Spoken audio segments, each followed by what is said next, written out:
Hi friends, చూసారు ఈరోజు వర్షం ఎంత పెద్దదో.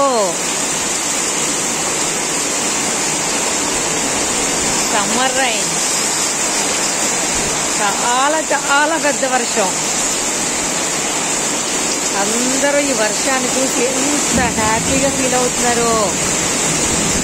ఎండ వేడి తట్టుకోలేక అందరూ చాలా ఇబ్బంది పడ్డారు. ఈరోజు అందరూ చాలా ప్రశాంతంగా పడుకుంటారు.